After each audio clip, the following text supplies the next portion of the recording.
Picture चालू करो बे। हम सब जानते हैं कि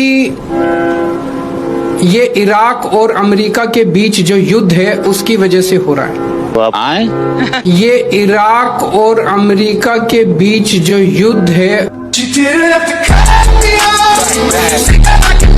लेकिन इराक और अमेरिका की वजह से युद्ध जो है उसकी वजह से तो पूरी दुनिया प्रभावित है। इसको अभी का अभी आईएएस घोषित कर दो। थैंक यू भैया। जय श्री राम मेरे सभी हिंदू भाइयों को स्वागत है आप सभी का एक और धमाकेदार वीडियो के अंदर जिधर मैं लेके आ चुका हूं आप सभी के लिए फिर से एक नया सा वीडियो। तो जल्दी से वीडियो को लाइक कर दो। अगर आपने अभी तक चैनल को सब्सक्राइब नहीं किया है तो चैनल को सब्सक्राइब करके कमेंट में जय श्री राम का नारा भी जरूर से लगा देना। तो चलिए वीडियो स्टार्ट करते हैं। तमिलनाडु की पढ़ी लिखी जनता ने एक सेक्युलर व्यक्ति को अपना नेता चुना था और वही सेक्युलर व्यक्ति के सामने उदयनिधि स्टालिन खड़े होकर कहता है कि सनातन को हम इरेडिकेट करेंगे, सनातन को हटा देना चाहिए जड़ से, और विजय जोसेफ उसके सामने हाथ जोड़ते हैं। आप इस स्पीच के बाद का रिएक्शन देखिए। विजय थालापति ऐसे हाथ जोड़ते हैं कि आपने बहुत अच्छा भाषण दिया। अपनी स्पीचेस में विजय थालापति ने कहा था कि मैं एक सेक्युलर समाज की स्थापना करूंगा। क्या ये उनका सेक्युलरिज्म है कि एक तरफ जहां पे 87% हिंदू हैं तमिलनाडु में और उस मेजॉरिटी को वो सामने खड़ा होकर बोल रहा है कि सनातन को हमें खत्म करना है, और वो 1% भी रिएक्ट नहीं कर रहे हैं उस बात पे, उल्टा हाथ जोड़कर उसका अभिवादन कर रहे हैं। तो सेक्युलरिज्म कहां है? आखिर कितने सेक्युलरिज्म है, कितने सेक्युलर हैं विजय थालापति? कितनी पढ़ी लिखी है सरकार है? बहुत मैंने सुना था कि बड़े बड़े पढ़े लिखे और यंगस्टर्स की सरकार है। कहां है उनका पढ़ा लिखा लिबरल सेंस और कहां है उनका सेक्युलरिज्म? भाई कैमरे के सामने नागिन की तरह लहरने वाला ये गोला, आप ये देखिए क्या बोल रहा है। 50 लाख का बजट है बीजेपी के ब्रांड कोलैब के लिए। About the campaign to celebrate BJP victory in West Bengal with high energy. मतलब आप इनके अंदर के गट्स, इनके अंदर का कॉन्फिडेंस देखिए कि पूरे तरीके से गलत होने के बाद भी अपने आप को ऐसे पेश करते हैं कि हमसे अच्छा कोई नहीं हो सकता, हमसे सच्चा कोई नहीं हो सकता। बहन उस पेड वीडियो को भूल गई क्या जिसे बता रही थी कि ये तो ट्रायल वीडियो है, मुझे तो एक स्क्रिप्ट दी गई थी। जब लोगों ने तुम्हारी लंका लगाई तो तुमने बोल दिया कि वो तो ट्रायल वीडियो थी। बहन ट्रायल वीडियो थी तो उसे तभी डिलीट कर देना था, वायरल होने के बाद डिलीट नहीं करना होता। होगा कि अबू आसिम आजमी के खिलाफ मेरी एक वीडियो वायरल हो रही है। मैं सिर्फ ये क्लैरिफाई करना चाहती हूँ कि ये वीडियो मुझ द्वारा वेरीफाइड नहीं है। मुझे एक स्क्रिप्ट दी गई थी और एक ट्रायल रिकॉर्डिंग के लिए बोला गया था। मोदी के माप चाहते হবে, রাজনাথ সিং के माप चाहते হবে, হেমন্ত তাকে মাপ চাইতে হবে, ওই যোগী আদিত্যনাথ তাকে মাপ চাইতে হবে। ভারত দখল করতে আমাদের মাত্র 3 ঘন্টাও সময় লাগবে না। लात मार मार के भगाऊंगा। तो हमारे पास क्या है भाई? ये दिवाली के लिए रखा है क्या? हमारी भारत की 100 करोड़ हिंदू, देश का हिंदू हित में चल रहा है। सरकार सबक सिखाना चाहिए जैसे इजराइल सिखाया गाजा। इसलिए आज पहले कैबिनेट में हम लोग बीएसएफ को लैंड ट्रांसफर करने का डिसीजन ले लिया है। आने वाला 45 डेज के अंदर पूरा के पूरा जमीन एमएचए को ट्रांसफर करेगा, बीएसएफ फेंसिंग पूरा कर देगा और इलीगल इन्फिल्ट्रेटर्स का जो हमारी प्रॉब्लम चल रहा है ये भी कुछ दिन के अंदर रिजॉल्व हो जाएगा। तो इन मुल्ला जी को तो आप जानते होंगे जिनका नाम है विजय थालापति, आजकल बहुत ज्यादा चर्चा में चल रहा है।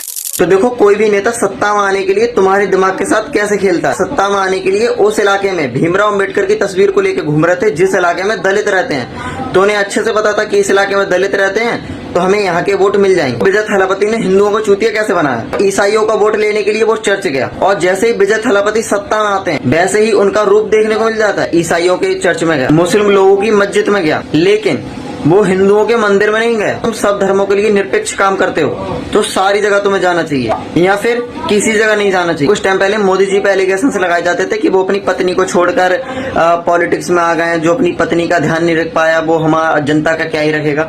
तो विजय का भी ऐसा ही 30 साल की मैरिड लाइफ को अपनी पत्नी को छोड़ दिया। 21 साल का बेटा है, 26 साल की बेटी है, उनके बारे में तो नहीं सोचा। आ गई जी आ गई। जर्मनी में बैठे जर्मन शेफर्ड की एक और नई वीडियो आ गई, लेकिन इस बार ना इसकी रिसर्च थोड़ी सी कम रह गई है। पहले आप लोग ये वीडियो देखो। एक लीडर का काम होता है लीड करना, मतलब जो दूसरों को कह रहे हो करने को पहले खुद उन चीजों को करो। कम से कम अपने कॉन्वॉय में पहले इलेक्ट्रिक गाड़ियां चला लेते, कम से कम खुद से पहले वर्क फ्रॉम होम कर लेते दूसरों को एडवाइस देने से पहले। ध्रुव राठी इस वीडियो से मिसलीडिंग प्रोपेगेंडा चलाने की कोशिश कर रहा है। ध्रुव राठी ने इस वीडियो में पीएम मोदी का कॉन्वॉय बताकर जो वीडियो दिखाई है ना, वो एक्चुअली 2 दिन पुरानी है और पीएम की है ही नहीं, बल्कि राजस्थान की आरएलपी पार्टी की है। ये स्क्रीनशॉट देख लो। अब इसे रिसर्च मिस्टेक कहें या फिर इंटेंशनल मिसलीडिंग। जब इधर उधर से चीजें उठाकर सीधा ऐसा कंटेंट बनाओगे ना बिना रिसर्च किए, तो ऐसे ही पोल खुलती हैं। ध्रुव राठी तो मोदी जी को एडवाइस देने की कोशिश कर रहा है, लेकिन मेरी राठी को एक ही एडवाइस है, अगली बार थोड़ा ओरिजिनल कंटेंट ट्राई करना। क्यों किसी का कंटेंट चुराना है भाई। এটা টিএমসি হারার আগে 4 তারিখের পর সব হিসেব হবে। আপনার পাড়া এলাকায় কোনো ভদ্রলোক কোনো সভ্য লোক বিজেপি করে না।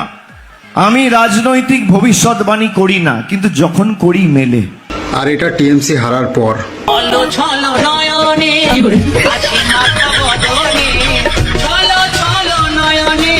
হাওয়া বেরিয়ে গেল।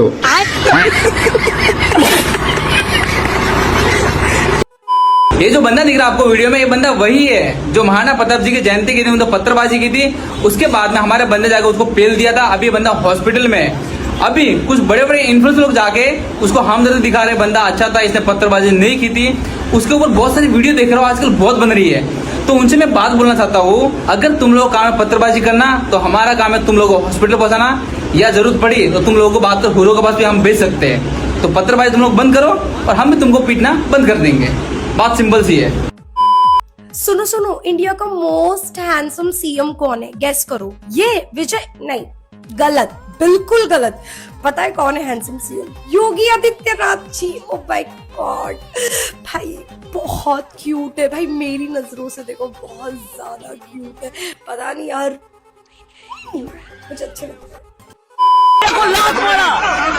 मैं होता ना तो लाइट बंद करके गाना गाता तुम्हारे साथ में। हम्बा हम्बा रोम्बा रोम्बा तोम्बा तोम्बा।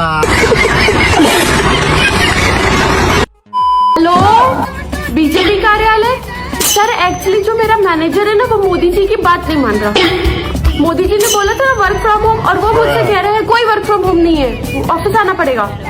और वो ये भी बोल रहा है कौन मोदी, कौन मोदी। देखो तो बताओ तो, कह रहा है कौन मोदी, जिसे पता ही नहीं। हाँ, उसका नाम है फैजल और कंपनी है पीसीएस, पहले लैंडकट पे काम करता था।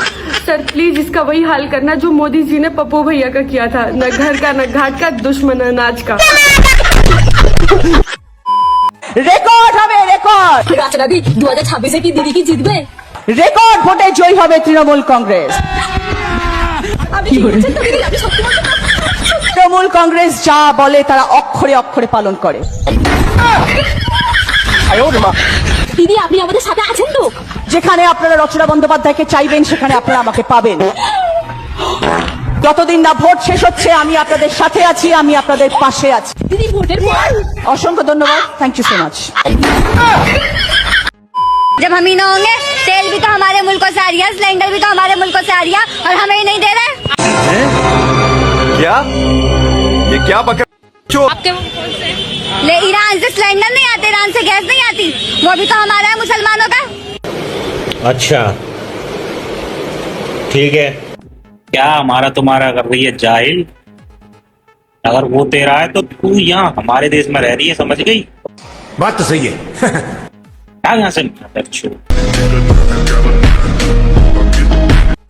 जैसे ही योगी जी ने एक इंटरव्यू में कहा कि आपको अगर कोई बीच सड़क पे थप्पड़ मार दे तो आप क्या करेंगे? अगर आपके पास क्षमता है आप उसको पटकेंगे, वहां पे एक घुसा जरूर मारेंगे। क्षमता नहीं होगी, आप कमजोर होंगे तो आप भाग खड़े होंगे। और ऐसा ही हुआ जब यूपी में महाराणा प्रताप जी की जयंती के दिन कुछ दानवों ने छत से पत्थरबाजी करी, और जब बराबर ट्रीटमेंट मिला तो अब खेल रहे हैं विक्टिम कार्ड कि माइनॉरिटीज के साथ गलत होता है, हमको यहाँ लगा, हमको वहाँ लगा। तो जब तुम एक शूरवीर की रैली पे पत्थरबाजी कर रहे थे तो क्या तुम्हारी आरती उतारेंगे? बहुत सही किया इनको ट्रीटमेंट देके, क्योंकि कानून मानवों के लिए होता है, दानवों के लिए नहीं। जो दानव प्रवृत्ति के हैं उनको उनकी भाषा में जवाब देना चाहिए।